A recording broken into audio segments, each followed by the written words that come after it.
If you are here, then you have likely seen my previous video where I killed every NPC in Baldur's Gate 3's first act. Well, I was pretty close at least. You see, I missed some folks, I killed some people that I should have saved for later, and I can't live with that. So I did the totally reasonable, insane thing and killed everyone all over again, for what would now be the third time. I'm going to very quickly go over everyone I missed in my first go around, and also talk about everyone who I wound up saving. And to be very clear, I didn't just kill the people I missed again, I killed everyone. Okay, I made this ad 10 seconds so that you don't have to skip it. You want to learn some new skills? You want to learn those skills from professionals? Then click the link in the description to get 1 month free of Skillshare. Boom, done. Now have fun watching me kill people. Starting off in the Nautiloid, somehow I forgot about the 2 Cambions that come in when there are only 10 turns left to reach the transponder. I think it took almost 2 hours to figure it out, but I did eventually get Zulk, the Mind Flayer, and the Cambions in one clean sweep. Then by where you first meet Astarion, there's a poor little boar that I killed. There's a rat in the Grove that has a cute quest you can do. Tusk, who disappeared on me last time. Then in the Blighted Village, I destroyed the Necromancy of Thay because it releases these shadow guys. And I saved Barkus from the windmill this time because someone said that I would need him for Act 2. I don't know if they're right or not, honestly, but we'll find out. I let Counselor Floric go from Joaquin's Rest, and I mentioned him in my last video, but I also saved Oscar from the Zentarim because he'll be important in Act 3. I didn't let Joel and Demir get away this time. I took out the Shadow Druids that are conspiring with Kalga, something I'd never uncovered before and would have never known about it without help from you guys, so thanks for that. I left Murkon alone long enough for the Harpies to get him. I broke the mirror in the Hag's Nest because it has a guy's spirit in it, and then while I was there, I also let Mayrina go because, like Oscar, she pops up again in Act 3. I killed this disheveled chicken in the Goblin Camp, let Volo go so he can show up later as well. He took my f***ing eye out, by the way. It's cool, I like it. And then I had to make a big decision. I missed 2 groups last time, the Tiefling Kids and Minthara's raiding party. If I let the kids get killed, then I'm 90% sure that some other Tieflings will also get away during the attack, but if I kill the raiders, then the kids get to live. I decided to kill the raiders and then kill all of the Tieflings I could afterwards. It worked surprisingly well, and Halsin was still cool with me. I knocked out Minthara during the fight to see if she would show up again in Act 2, so we'll see what happens there. In Act 1.5, I didn't kill Esther, and in fact even gave her the Githyanki egg so that we can see what comes out of it. Then I pulled up on Elminster, who I was planning on starting Act 2 with, but if you attack him here instead of later, then he'll actually fight back, and boy did he. Into the Underdark, I killed Skickpit and these other turds. I fought these 3 mimics who I had never seen before, thanks again to you guys, and finally killed the Minotaur in the northeastern area. Aside from those folks that I killed or spared, I made all of the exact same choices as I did in my first go, so that this playthrough wouldn't feel disconnected at all. Same relationships, same companions, same dead Karlach. Now we're all caught up, and we can finally begin killing every NPC in Baldur's Gate 3's second act. I actually forgot to sleep after finishing Act 1, so that's the first thing I did. I know this is such a strange thing to start with, but lae'zel told me she's been looking at me differently lately. In Act 1, I was romancing Shadowheart, but you know what? I think maybe it makes a little more sense for this character to be with lae'zel. I mean, it probably would make more sense to be with Minthara, to be fair, but I don't even know if she's alive or not, so I told lae'zel that I liked her too, and now I think we're gonna bang? Again, weird way to start off, I know, but hey, a man's gotta do what a tall tiefling woman's gotta do. That being said though, I'm leaving her in camp for now. She doesn't have a lot of story stuff going on for now, so we'll see her later. I also dropped Gale off for the same reason and picked up both Astarion and Will. Oh right, I killed him so he wouldn't get mad at me for killing all the tieflings. Sorry buddy, welcome back. I want Will because he hasn't gotten any real screen time other than being bullied, and Astarion has some quest stuff to do here. And for those wondering, here's a look at my difficulty settings because there were a lot of people asking about it. I have the character power set to Explorer, but everything else is set to Tactician, and personally I think it's a pretty balanced way to do it. It's about that time though, we are finally entering the Shadow-Cursed Lands and have officially begun Act 2. I took the Grimforge elevator to get here, so that means our first encounter is going to be with this group of Harpers. What's a Harper? They're like...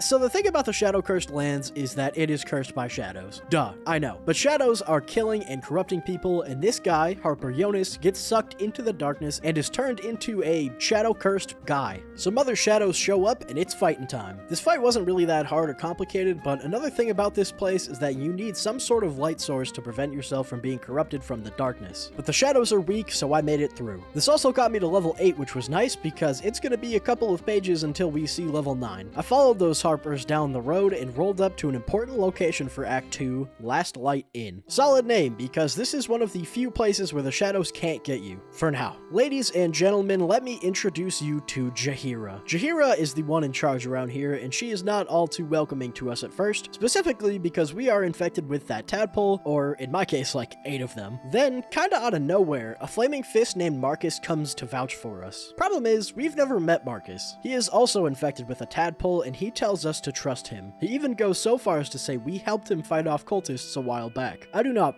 with liars, and thus I am not interested in his help. I narked, and suddenly, no one could remember how they met Marcus. That's because he isn't actually one of them, and he drops the act. He attacks, summoning a huge horde of crawling claws. Am I the only one who this has never happened to before? I mean, no, I totally planned this. Yeah, this was absolutely planned. This fight was fine. They all only have 2 health each, so it's not like they're that dangerous, and I do love me some AoE attacks, so I cut them all down pretty fast. This fight convinced Jaheira to give me the benefit of the doubt, and I was able to actually enter Last Light. I started by doing some trading with the quartermaster of this place, and then went and talked to Jaheira some more. She wanted to know a bit more about me, and drugged my tea with some truth herbs to make sure I didn't lie to her. I said it before though, I don't like liars, so I just told her the truth about everything. She, in turn, told me about the scourge of this land, a man who has single-handedly brought ruin to this place. He is General Ketheric Thorn. Remember that name. Jaheira also told me that they have a way to combat the shadow curse, and it's with the blessing of a Selûnite cleric named Isabel. I stopped and talked to Isabel, she gave me her blessing, and now I can traverse most of the lands without getting a debuff every 5 seconds. Though it's worth noting that there are some places where this blessing won't be enough to stave off the shadow curse.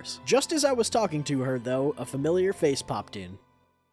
Marcus is back, and this time he is on orders directly from Ketheric to bring Isabel to Moonrise Towers alive. He once again offers an alliance, but I can't have Isabel jetting off quite yet, so I turned him down. I guess he wasn't all too happy about that because he summoned some winged horrors as reinforcements and our battle began. Marcus is fairly tough, but the real problem is that he will just pound on Isabel if you let him, and if she goes down, it's game over. Well, not really, but I can't let her go just yet. Isabel's room got crowded pretty quickly, but Will cleared the horrors out and I was able to focus back on Marcus. Marcus was also focused on me because I used the spell Compel Duel on him, so he was leaving Isabel alone for now. I hit a huge Divine Smite and then Shart finished him off with a Shatter. The winged horrors got cleaned up pretty easily without their leader, and Isabel was safe for the time being. Downstairs in the inn, there's a man named Art who is in some sort of trance-like slumber. He's singing a song about him and a boy named Thaniel. Aside from being a god's awful name, sorry to my Thaniels out there isn't much more to glean from this encounter. That is, until we go back to camp and tell Halsin about it. He makes his way to the inn because he knows Thaniel and believes that saving him is the key to lifting the shadow curse. Unfortunately, we can't really do anything at the moment because we lack the necessary tools to break Art out of this state. We are encouraged though to go to the House of Healing to see if there's anything of use there. That's where we'll be going next. Well, after I get sidetracked like 100 times. Speaking of sidetracked, Barcus is here. Barcus wants us to free his friend Wulbren from Moonrise Towers, so I'll keep that in the back of my mind for now. On the way out of the inn, some harpers stopped me and told me that they're setting up an ambush on some absolute cultists because they believe that the cultists have found some way of traversing even the deepest, darkest depths of the shadow-cursed lands. I joined them to the ambush site, and after a moment or two, the cultists arrived as planned. With them is a Drider by the name of Kar'niss. He carries with him a glowing lantern that I'll touch on again in a minute. The fight began, and Kar'niss put to use a very underrated spell, Sanctuary. It makes you essentially invincible to direct attacks, except attacks that cover a wide area, like the AoE attacks I mentioned earlier. The rest of the enemies were your run-of-the-mill goblin trash though, so the fight was fairly weighted in my favor. After that fight, I simply could not resist attacking the harpers when they were all grouped up like this, and I killed them without any trouble. On the body of Kar'niss is the lantern I was talking about. Inside of the lantern, there's a pixie named Dolly. She's what gives the lantern its shadow-fighting glow. She, of course, wants to be free of this prison, so I smashed it on the ground. Honestly, I assumed that was gonna kill her, but she survived somehow. I accidentally let her go, so I had to load back. This time I crushed her between my fingers, a product of being the Dark Urge. Something I didn't realize, though, is that I somehow still got the Pixie's blessing. I am 99.9% sure that that's not supposed to happen, because even on the wiki it states that doing this, crushing the Pixie, yields no benefits, forcing the player to find another moon lantern if they want to traverse the stronger areas of the Shadow Curse. torches. My guess is that I got this glitch because I originally let her go and then immediately loaded back. Either way, this is a major win for me. We've been through quite a bit, so I called it a night here. When I did, the ever so lovely Mizora showed up, though this time she was looking a little different, almost like she was some sort of projection. She came here to assign Will with a new task to free one of Zariel's assets from the bowels of Moonrise Towers. Will has no choice but to accept, as disobeying him would break his contract and he would be sent to Avernus to fight in the Blood War as a little blob of meat. A pretty terrifying fate, and one that he is keen on avoiding. Astarion also stopped me to tell me that he would like to find Raphael again, as this time he liked to make a literal deal with the devil. Also, I called Raphael a demon in Act 1, and I was wrong. He's not a demon, he's a devil. There's a difference. My bad. I fell asleep and was greeted with my guardian. What, dude, what the f are you wearing? How's he so slutty all of a sudden? What happened to the cool armor he had in Act 1? Sorry, I don't even remember if he said anything important. I can't get over that godforsaken outfit. Morning came and I went back to trying to find the House of Healing. Another interruption hit me as I came across this little clearing that's decorated with these ghostly looking torches. I've seen this place many times, but I'd never figured out what I was supposed to do here, so I did the normal person thing to do and just broke all the torches. Turns out that's exactly what I was supposed to do. When the last one broke, a handful of shadow mastiffs spawned and attacked. Good thing I'm so reckless, otherwise I would have totally missed this encounter. From all my killing in Act 1, I am very strong, so I old yellered them all. I also found this group of measles lying in wait and handled them too. There's definitely a mumps joke in there somewhere, but I got nothing. Would you believe me if I told you I found a way to distract myself again? I stumbled across the Toll House next, and inside of here there is a very, let's say, interesting NPC. This is Garangoth Thorm. Sorry if I'm saying that wrong, but I'm pretty sure that's how they say it in the game. The last name Thorm may sound familiar, and though their exact relation isn't totally clear, it is obvious that this woman is related to Ketheric Thorm in some way. It's also clear that she has been corrupted by the Shadow Curse and now only lives for the sole purpose of collecting gold. It may seem insane, but I actually gave her all of my gold. If you do that and you have enough, she'll give you a signed trade visa, which is essentially a scroll for the spell Flesh to Gold, which can be very powerful. I certainly wasn't gonna let her keep all that money though, so I attacked her when she had her back turned. The Toll House is full of these little skull guys, visages, that reinforce Garangoth's power. It is paramount that you take them out before you let her have too much fun, because she can be very tough otherwise. I couldn't get them all in one turn, but she took it easy on me on her second turn. I then got them all on the next go around, and Garangoth shed her gold armor and revealed her real, twisted form. She is incredibly weak in this state, so one attack took her down. I got my 9,000 gold back, looted the rest of the Toll House, and then went to bed. That night, my silly butler guy Scaleritis showed up again. I haven't seen him for quite some time, and I've also never made it this far in a Dirge playthrough before, so I was kind of excited to see him. He came to task me with a simple quest: kill the cleric of Selûne, Isabel. Isabel, the one thing keeping the last light in from being overtaken by the Shadow Curse. Well, I planned on doing it eventually anyway, so I can't say this request really shook me. The next day, I again got off track when I came across the Waning Moon. The Waning Moon is a bar, chock full of alcohol that we can use for camp supplies. It is also home to yet another Thorm, Thisabald Thorm. Again, the relation isn't super clear, but he does call Ketheric father, but honestly I think that's more of a term of endearment rather than a direct claim of kinship. Regardless of their relationship, I sat down and started a conversation with him. He, like Garangoth before him, is in a weird, decrepit state of being. He's so full of, presumably booze, that he is literally bursting at the seams. The easiest way to take care of this guy is to simply have a drink with him. There's no chance in the 9 hells that I would actually drink this in real life, but my Tav has been through quite a bit at this point, and a drink shouldn't kill me. As we drank, Thisabald demanded to hear stories of my adventures. I told him about the goblins I've encountered, but that didn't seem to interest him. So instead, I made up a lie about seeing all of Faerûn from the peaks of the spine of the world. He liked that much better, and in turn, he shared some information about how the lands came to be as they are now. Over the course of our drinking, Thisabald exposed some sensitive information about how Ketheric is the one who caused this curse, and how his supposed immortality is less immortal than it seems. Apparently, the secret to his immortality is something buried in the Thorm tomb. After revealing that, Thisabald had downed one too many, and he popped like a water balloon filled with guts. I killed the blighted fellows inside the bar, and went back to looking for the House of Healing. Turns out it's been marked on my map this entire time. Who knew? But to no one's surprise, by now, I got stopped once again. This time by some shadow-cursed mobs around this statue. I swept them pretty effortlessly, and then took a real close look at the monument they were surrounding. Like the ghost torches, I've seen this thing before, but I've never really did my due diligence in investigating it. This time, I happened to read the plaques in the correct order, and a door in the back of the statue opened up. Inside, there are some statues of the goddess Shar. You can talk to them, pass some checks, and yet another door will be opened up for you. There's an altar in this room, and I'm loyal to no god, so I gave some blood and was rewarded with some pretty cool items. I'm really done getting interrupted now, and I pulled up to the House of Healing. Inside, there are some shadow-cursed, I think, nurses? I killed the two that are on their own, and then found the operating room where yet another Thorn was located. This is Malice Thorn. I believe Malice is actually Ketheric's uncle, if I'm not mistaken, and he is batshit crazy. He's performing surgery on this poor guy. I apparently piqued his interest, and he told me that he wants to cure me. If that's what the cure looks like, I am not interested. I told him that his nurses could use some practice, and I, without save scumming mind you, convinced Malice that they should practice their skills on him. He laid down, and the sisters got to work. In mere moments, Malice was no more. Then of course I killed all of the nurses, and the House of Healing was now vacant. On Malice's body, I found a battered lute. I took the lute to Art, who was still unconscious, and played a little ditty for him. That woke him right up, and he and Halsin determined our next course of action. Before we take that action though, I need to be fully rested. When trying to go to sleep that night, lae'zel woke me up. I totally forgot we were gonna do the horizontal mambo, but what she said threw me off a little bit. lae'zel didn't want to smash. She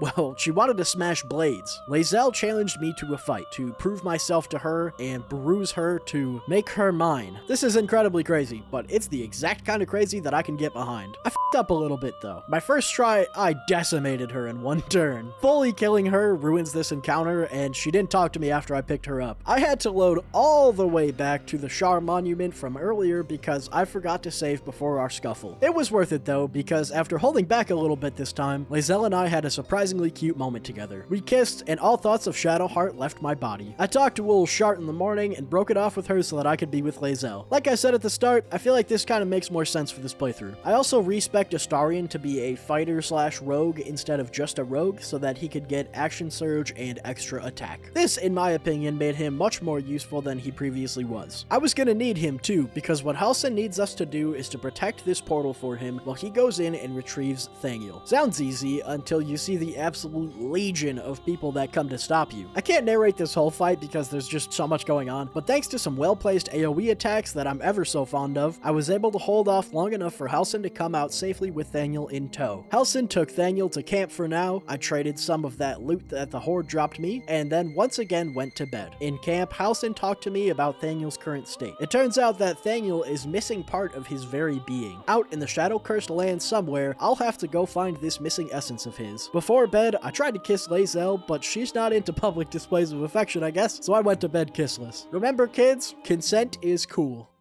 I'm off now to find this missing part of Thaniel, but on the way to where Halsin told me to go, I ran into this big mob of shadow-cursed tree things. They were actually really tough, probably one of the tougher fights I've had in a good while, which was fun, but also a pain in the ass, especially Astarion's ass, because they turned that man into Swiss cheese. I killed them, but damn, who knew trees had hands like that? I arrived to the area that Halsin pointed out and found a boy named Oliver. That's my dog's name. Isn't he cute? My dog, not the kid. I don't f with kids. I tried to grab a hold of him, but the boy slipped away into a portal of his own. This one led to that monument I had been in earlier, but this time I had a little boss fight to do. Oliver himself is weak, but he keeps himself in this little bubble and uses summons to fight for him. He summons Daddy, Mummy, and this big bastard Shadow Plush. I bested him in this little game though. Oliver conceded and returned back to Thaniel. I went to camp to check on Thaniel, and then it occurred to me, how am I gonna kill this kid? I tried lots of things. Turning his flesh to gold, but he would always break out. I tried throwing him off a cliff, but he'd just pop back up. I tried turning him into a sheep and then throwing him off a cliff, but again, he'd just show right back up. I tried lots of things, but I think I'm really gonna need you guys for this one. Is there a way to kill Thaniel? Because if there is, I couldn't find it. But please, if you're a psychopath and you know of a way to get rid of this little bastard, let me know. For now though, Halsin has kinda outlived his usefulness, and I attacked him. It was really sad because he just refused to fight back, but a couple of hits was all it took, and Halsin was no longer with us. I've got a little more running around to do before making any more big moves. I ran into Corilla while I was out and about. She was weird and then just vanished. And then I went off the beaten path to find this guy standing over a dead body. This is He Who Was. He is here to bring a little harsh justice. You see, this dead lady, Madeline, apparently betrayed her friends when she was alive and has yet to be punished for it. I agreed to help him with this little quest, and I gave him Madeline's ledger that I found on Thisibald's popped body earlier. He who was inserts Madeline's spirit into his own body and asks me to punish her. How did I punish her? Well, her friends were forced to stab themselves with daggers until they died, so I had her do the same. But then, when her spirit left her body, this guy was mad that I punished her. I did what I said I would do. He attacked me, and I killed him and his raven. I know he drops some gloves that let you summon a raven yourself, but if you get the gloves, he disappears. And I think killing him and his raven is more important than getting those gloves. I then spent a little time just filling out the northeastern area of the map. It didn't seem like I missed anyone over here, other than this little ambush, which, man, these guys are always tougher than they look. I felt comfortable now to make one big stride in killing all of the NPCs in this act. I'm setting my sights on the last light in.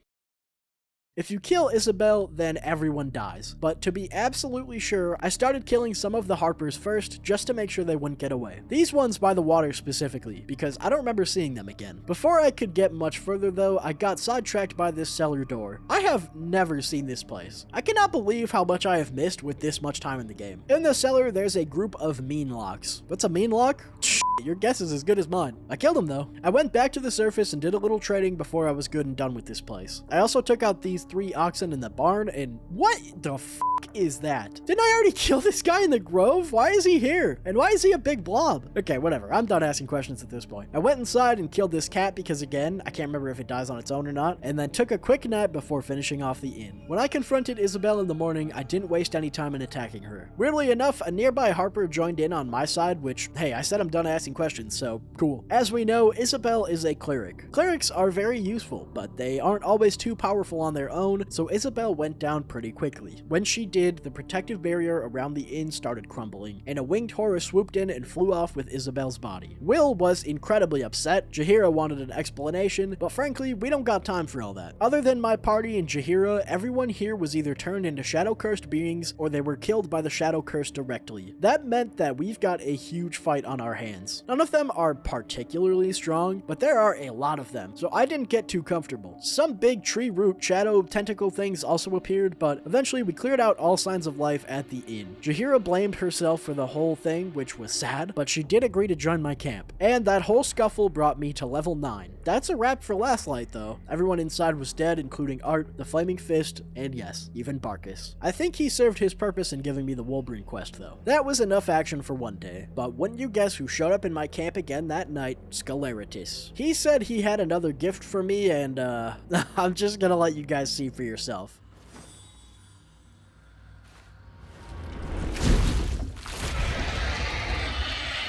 Yeah, what the fuck? It's called the Slayer form, and it's something I've seen another character do later in the game, but I didn't know I was going to be able to do it myself. I tested my strength out on Sceleritis, but he came back. I'm all messed up in the head, man. I have an immortal butler, and I have a new monster form. Big night for me. I told lae'zel about my Slayer form, and she did not like it. She also was mad at me for destroying Last Light, so I'm not doing very well in the whole romance department, I guess. I started the next day by checking out the Masons Guild building. There's a hatch that leads to a basement, where there's a hidden door, where there's some shadows waiting to attack. These guys are actually the Masons that once worked here, and it's kind of sad to see how things ended up for them. I've definitely got more to do out in the lands, but I think now is a good time to make my way to Moonrise Towers, the place we've been hearing about for the past video and a half. When approaching Moonrise, I was stopped by some guards. They mistook me for one of their true souls, and I was able to waltz right in. The first person I talked to was this trader, and I did a little trading. In the next room, we find some goblins getting in trouble. I watched quietly, but then the big man himself, General Ketheric, asked what we think should be done with them. I just said to kill them, cause duh. But the goblins didn't like that, and one of them took this as an opportunity to test Thorm's gangster.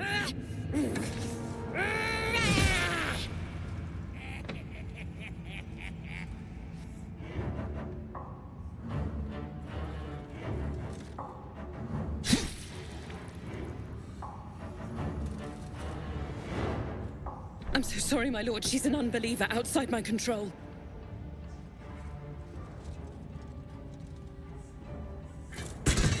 Try again.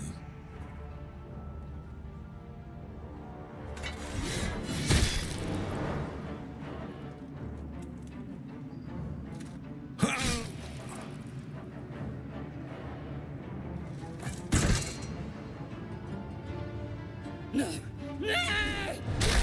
God damn it, he's so cool. J.K. Simmons is such a good fit for him. I love that guy. They did mention during this discussion that the goblins failed to protect their true soul, and I didn't see Minthara anywhere, so unfortunately, I think she's gone for good. J.K. Thorm and his right-hand lady went away and left me to deal with the goblins. I actually just had them deal with themselves. There was this moment, though, where my Tav was having some sort of flashback about this place, and she looked deranged. This look on her face was genuinely freaking me out. She just looked so feral. Gonna have to shake that one off, I guess, because I have a lot to do. I stopped and talked to this lady, Araj, and gave her some of my blood. Surely there's nothing wrong with giving strangers your blood, right? This lady is creepy to say the least, and she really wanted Astarion to bite her. She said she'd give me a cool potion if he did, though, so I forced him to do it. Yes, I'm a monster, and no, it was not worth it. I thought she was gonna give me a potion to permanently increase my strength, but this potion just gives me some shit that I already have. Maybe I'm missing something, but yeah, that blows. I went around more and found this cat named Steelclaw taking a nap. I killed it, but you know, hey, at least it was asleep, right? Then in the kitchen area, I met Lincella. She's a true soul who is using her powers to tame these gnolls. She can even make them talk, and it's kinda sad. I really didn't like it, so I severed her connection to the gnolls, and they killed her. Then one of the gnolls stopped and said something weird.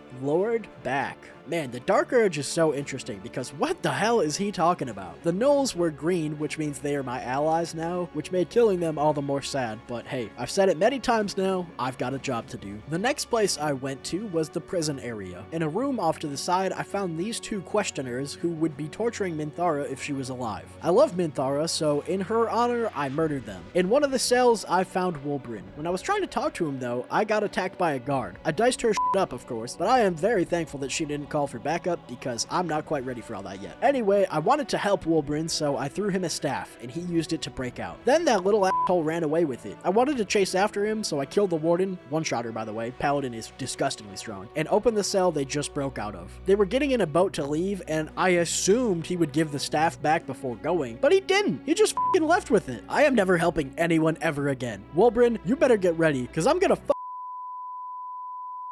in Act 3. You hear me? F*** you, Bongle. His last name is Bongle. What a silly name. What were we doing? Right. I went back into the prison and killed some people that were by themselves, looted the warden's office, killed 2 more people, and then hit the sack. Astarion talked to me that night and told me that he feels really dirty and sad about biting that lady, and I felt so terrible for making him do it. He forgave me, but he went on to tell me about how he hadn't owned his body for years because of Cazador, and I told him I wouldn't make him do anything like that ever again. I've never cared much for Astarion, but this conversation nearly made me cry, and now it's gonna suck even worse when I have to kill him eventually. I checked in with some other companions before going to bed, not much to note, but when we woke up, I saw a new debuff. Blood draw sickness?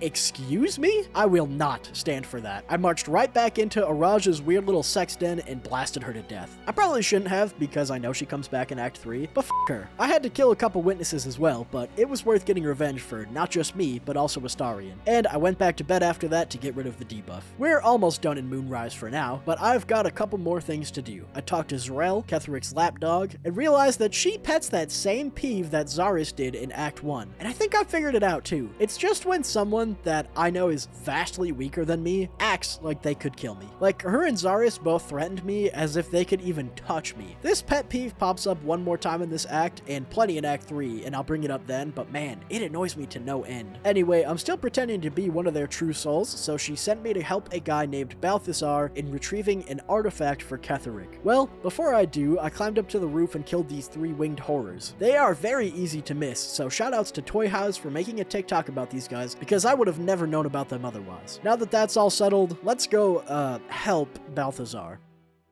Waiting outside of what's called the Grand Mausoleum is our old friend Raphael. This encounter is why I've had Astarion with me for this whole act. What Astarion wants from Raphael is for him to tell Astarion what the scars carved onto his back mean. These scars were put there by Cazador, of course, but Astarion has no way of reading them himself. Raphael agrees, but in turn, we have to kill someone inside of the mausoleum, an orphan who Raphael says is extremely dangerous. I agree, Raphael disappears, and we've got a new quest. Before going inside of the mausoleum, though, I stopped by the shore to the east and attacked this group of Kuatoa. It's a story as old as time at this point. There's a lot of them, but I've got strong AoE attacks, so blah blah blah, they died. Then, right off to the side is an entrance to an ominous crevice. Inside of here, there are some blobs and a suit of animated hollow armor waiting to get smited. There's shadows in the suit, and they, along with the blobs, were dealt with. I'm going through this area kind of in reverse, but up at the top of the area is a morgue. In the morgue, there are a bunch of zombies, some stronger than others, but none that strong. I feel like there's something or maybe someone in this room that I'm missing, but I think that that's it in here for now. Let me know if I missed something though, because I can't help but feel like there's more to this specific room. I wanted to be fully rested for the trials ahead of us, so I went to bed. Into the mausoleum, we are almost immediately greeted with a puzzle. You gotta press these buttons in a specific order, and I've done this a million times by now, so obviously I remember the right—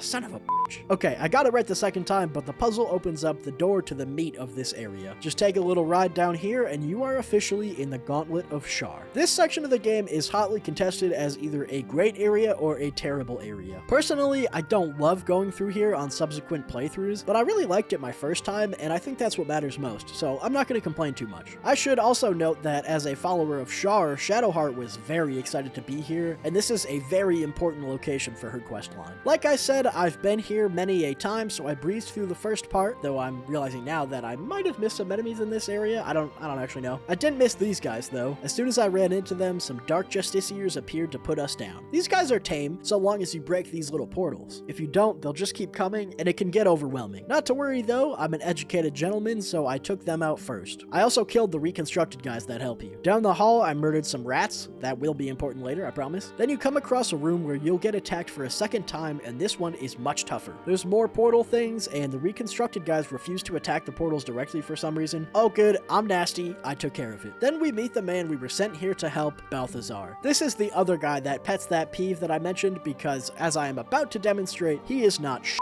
In fact, it took only one hit to get rid of him. His buddy, just named Flesh, is a bit tougher, but he also usually goes last, so I was able to kill him before he even got a turn. I also want to note here that I know you can fight Balthazar later, I think multiple times later, where he'll have a legion of skeletons with him, but I don't think you get to kill Flesh then, and Flesh is a more unique NPC than the skeletons, so that's why I'm fighting him now. I knocked out after that to prepare for the next day, which was going to be busy. The first thing I did was follow this displacer beast into this room. Waiting for me here is Yrgir, the orphan that Raphael warned me about earlier. Turns out that Yrgir actually made a contract with Raphael to kill all of the justiciars in the gauntlet, and he can't leave until he does. Should be easy for someone like him, and he's been completely successful, but he's still stuck here. Yrgir has all but given up after a century of being trapped, but I told him I would look around for him as he must have missed something. This was all part of my diabolical plan though. Once everyone was cool, I snuck up on Yrgir and hit him with a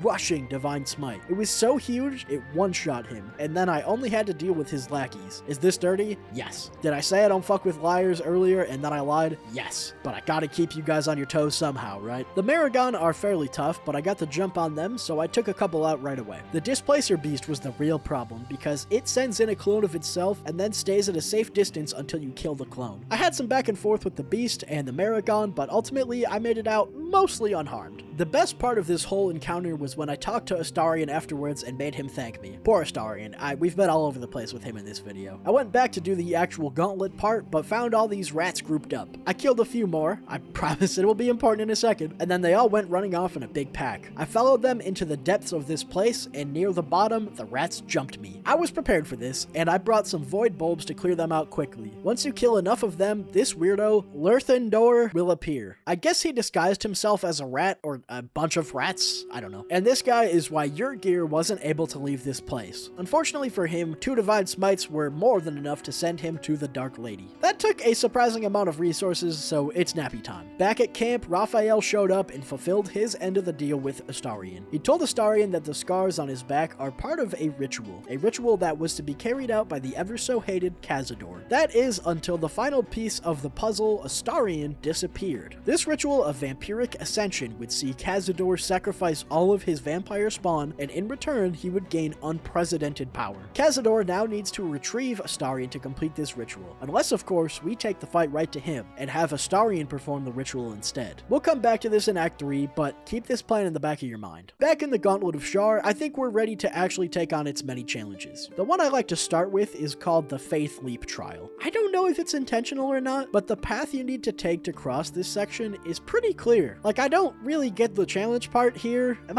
I crazy? Am I doing something wrong? I'll let Shart do the trial herself because this whole Shar thing is all her. She ran across the obvious path, grabbed the Umbral Gem, and then was ready for the next trial. This is the Soft Step Trial. The goal is to get from the entrance to this key to this gate without... Oh, wait, really? That was it? Usually this takes me forever. What is going on here? Okay, well, the third trial is the Self-Same Trial. For this one, we have to fight a team of copycats. Now, technically, there's a copycat for each Tav race and for each companion, but I can't really go changing my races, and I'm limited to my amount of companions, so I'm only going to be able to kill the people that are here. Astarion got beat up a bit, but then I did what I do best and Divine Smited the Tiefling. Astarion got his get back on the Astarion clone, Will got a shot in on his clone, Shart one-shot her own copy, and then the Will copycat got killed by a psionic backlash. That sounds like something that would happen to the real Will. That's really it for the trials though, which just leaves us with the Silent Library. It's called that because there's a silence spell casted over the whole room which prevents you from using certain spells. That doesn't really matter to a Divine Smite spammer like myself though, and I killed the Justiciars in this room pretty easily. I got destroyed by this decoy button though. Holy shit,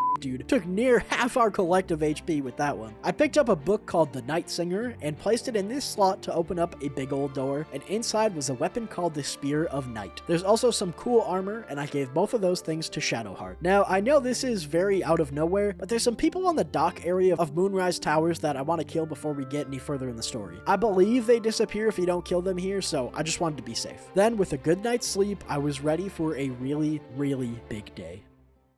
With the Umbral Gems we'd been collecting this whole time, our party descended into the final stage of the Gauntlet of Shar. Beyond this water is the Shadowfell, the place where Ketheric's asset is being kept and the place where Shadowheart will make the single most important decision of her life. I entered the water and was pulled into the depths of it by Lady Shar. We all awoke in the Shadowfell and climbed down to where the Night Song was waiting for us. The Night Song is something I haven't really talked about yet because I simply just didn't find the right time, but the Night Song is a woman who is a direct descendant of Selûne, the opposing goddess to Shar. To become a Justiciar, you are to slay the Night Song. She will be reborn, presumably forever, to be killed again, or until she is broken free. This is gonna seem completely bass-ackwards, but I think I have to let her live. Otherwise, there's some NPCs inside of Moonrise that I believe don't spawn, and I can always kill her myself later. Shadowheart didn't like this idea though, and I mean, of course she didn't. For literally as long as she can remember, she's wanted to become a Dark Justiciar, and now we're trying to stand in her way. It took some convincing, but she eventually decided not to let Shar control her life any longer, and Shadowheart abandoned her mission. The Night Song is set free, and she makes her way to Moonrise Towers to battle Ketheric, who, because she's been freed, is no longer immortal. That's right, she was Ketheric's artifact this whole time. We'll meet her there soon enough. To catch up with her, we'll have to make our way through yet another gauntlet, this time a gauntlet of enemies in Moonrise. As we approach the towers, Jaheira is waiting outside, basking in Dame Aylin's glory. Oh, that's the Night Song's name, by the way. Jaheira joins us in this assault on Moonrise, and we head inside. The first battle of this gauntlet is against Zarel. That's right, the almighty Zarel that threatened us earlier. I figured this would be a good time to try out my new Slayer form. Astarion almost took out Zarel in the first turn, but it was Will who put her down. The other enemies here were putting up a good fight though, and this Hunger of Hadar spell made my life pretty tough. The Slayer form put some decent work in, but I didn't love it. It just kind of took away from all the class building I'd been doing this whole time. Though to be fair, all I do is Divine Smite stuff anyways. Also, something interesting is that this fight is usually much bigger, but I've already killed a lot of the people who would otherwise be here, so I had inadvertently helped myself. This battle also got me to level 10, which is sick because I feel like we just leveled up, even though it's been like 8 pages of this script since we hit level 9. The next fight in what I'm deeming the Gauntlet of Moonrise is against this horde of undead in the prison area. These are the folks that I'm pretty sure don't show up if you kill Aelin in the Shadowfell, and I'd rather be safe than sorry. These guys are very run-of-the-mill, but, and I'm pretty sure I've said this like 30 times now, there's a lot of them area, and that can be dangerous. Thankfully, Astarion and I had very successful turns, and they spent their first turn making little bone babies. Will and Shart did well on their turns too, but then the Necromites started fighting back. They couldn't keep up with the rate I was killing them at though, and the Necromancers kept trying to summon more. We traded some more blows, I slipped on some ice, and eventually we took care of them all. We went back upstairs, then upstairs some more, and I had Astarion solo this group of enemies. It was pretty cool, honestly. I was very proud of him. That just leaves us with the battle with Ketheric on the roof left, but before I do that, I'm leaving Moonrise so that I can go to bed and be at full strength. My party rose, ready for battle, and we climbed our way up to the roof. Aelin showed up, and we got to work.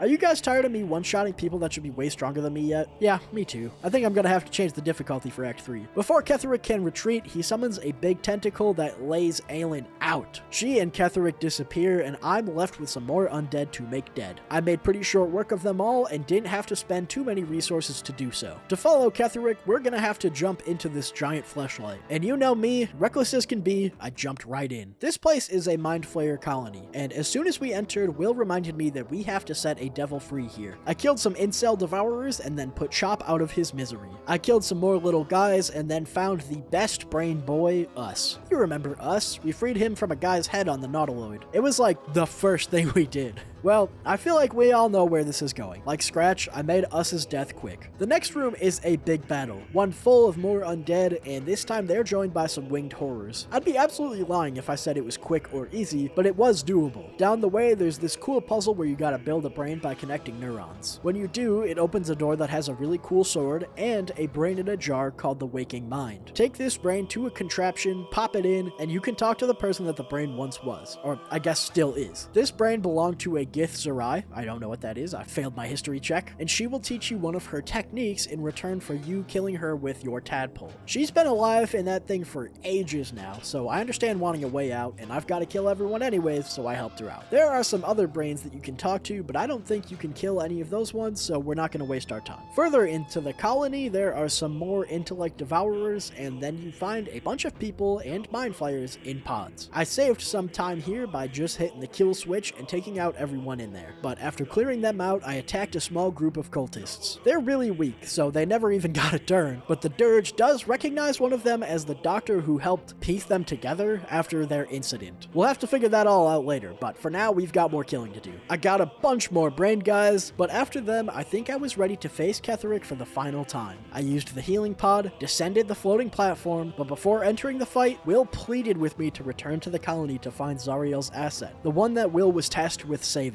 I couldn't help him though. Will's fate was sealed. Before seeing what happens to Will, we first see the Chosen of the Dead Three all bickering with each other. Ketheric, Gortash, and Orin, Merkel, Bane, and Ball. The three show their power that they hold with these nether stones, and it's revealed that they have enslaved an Elder Brain, an incredibly powerful being, and what people have been referring to as the Absolute. Gortash and Orin flee for now, and Ketheric continues to wait for us. Then though, we see the asset that Will was meant to rescue. It was Mazora the whole time. That's why she looked so weird when we saw her earlier. Will's soul is dragged into Avernus, and I'm forced to confront the atrocity that we've just committed. Will might have been cringe, he might have been easily misled, but other than Karlach, he is by far the kindest and most well-meaning soul among the companions. There's not much good left in this world now. I can't let thoughts of Will being tortured for eternity flood my mind, because I've got to face Merkel's chosen, General Ketheric Thorn. Ketheric tells us why he serves Merkel, and that's because Merkel revived his daughter, and that daughter is Isabel. She's been revived again, and she's now my enemy. All this to say, it's battle time. I tried to reach Aelin on my first turn, but couldn't quite get there, so I settled for bombing the Intellect Devourers. I threw another one at Isabel because I just realized I should probably kill her before freeing Aelin, otherwise she's gonna be pissed when I do. They're lesbian lovers, by the way. I don't think I mentioned that. Also, this fight is gonna be tough because I'm down a man, and Ketheric has some decent backup. On Astarion's second turn, he finished off Isabel, and then I freed Aelin so she could help me. These Necromites put the hurt on Shar, and then Ketheric put the hurt on me. Divine Smite feels much better to give than it does to receive. I gave him one right back though, and that was enough to send him into his second phase. It's like Elden Ring in this bitch. Out from the depths that Ketheric plummeted into came the Lord of Bones himself, Merkel. That's right, this fight is far from over. I love Astarion's reaction though, cause same. Oh dear. Merkel is a strong son of a gun, so I tried attacking him first. You can believe he attacked right back though, and sent me flying. Missing a party member, I turned into my Slayer form to bolster my health in case things got ugly. I know I just said I don't like it a minute ago, but I'm trying to kill a god here. Cut me some slack. Astarion and Shart finished off some stragglers, but Merkel retaliated and it wasn't looking good for them. Aelin finally decided to do something and she landed some hits on Merkel. I tried to focus my attacks completely on him so that this fight would be over sooner, but he's a strong son of a bitch, so it wasn't easy. Aelin landed a hit that had Merkel knocking on his own door until he ate a necromite and gained all that health back. A bunch more necromites appeared and I was starting to get nervous. I dropped the Slayer form because it wasn't really helping, and that worked out well because I hit a big divine smite. Then it was actually Shadowheart who finished him off with a guiding bolt. Merkel withered away and Ketheric went along with him. Aelin made sure that he was dead though. Together, we have crushed him, brain and body. Yeah, I think you're good, man. Jesus. I looted Ketheric, and then, hey, Dump, why the f are you here? Where'd your cool outfit go? Whatever, man, I'm out of this awful place. On the surface, I tried to kill Aelin because I don't think I really need her anymore, but she can't die. Guys, did you know she can't die? Because I didn't know she can't die. Okay, well, now I need help with two things from you guys. How do I kill Thaniel, and how do I kill Aelin? I rewound a bit, though, and Aelin had a little heart to Shadowheart and clarified her one single memory. Remember when she told us about the wolf that the Shar worshippers saved her from? Well, it turns out that wasn't a wolf at all. It was actually her father, and that memory had been tainted by Shar. Shadowheart and her parents were originally Saloonites, and she and her parents were kidnapped by the Sharans. That means basically her whole life has been a lie, and she's gonna have to figure out what she wants to do next. While in camp, I picked lae'zel up, and we all caught some well-deserved Z's. Shadowheart is having a bit of an identity crisis, but she's sure of one thing. She wants to save her parents. Now, just because I killed Ketheric doesn't mean I'm done with Act 2 yet. I've still got 2 battles left to fight. Before I do more fighting though, I talked to Jaheira and she agreed to join me on my journey to Baldur's Gate. I also threw on Ketheric's armor because I feel like it fits me a little better than the other armor did, and it's pretty damn good. With that done, let's get these fights out of the way. First, there's a small army waiting outside of the morgue I visited earlier. They weren't anything too crazy, but they did a fair bit of damage. I cleared them out though, and we just have one fight left. Right on the path out of Act 2, there's a group of Githyanki warriors laying in wait. If it wasn't for an item that Voss gave me in Act 1 to detect these guys, they might have had a big advantage on me, but thanks to him, I knew they were coming and I got to strike first. lae'zel almost soloed their leader, and then with the main threat out of the way, the stragglers were fighting a losing battle, and lose they did. With these guys dead, I had really taken down all of Act 2. As we left the shadow-cursed lands, the curse began to lift. This is because I saved Thaniel, and usually this would be a good feeling, but this time it just felt like the game was taunting me. The lands had been cleansed, but for what? For who? You know the saying, if a tree falls in the forest and no one's around to hear it, does it make a sound? Well, if the curse is lifted and there's no one around to feel it, was it really lifted? I kinda just put a new curse on this place. Regardless, our gang has made it just outside the city. We are all mere moments away from being at Baldur's Gate and being in Act 3. Thank you guys for watching. If you watched both Act 1 and 2, you are a true freak, but I greatly appreciate you. Act 3 is going to take quite some time, so make sure you're subscribed to see when it's uploaded. And if you have any advice on how to deal with people like Thaniel, Aelin, Withers, or any other people that I should look out for in Act 3, please let me know. Once again, thank you for being here, and I hope to see you guys in the next one. GG's, everybody.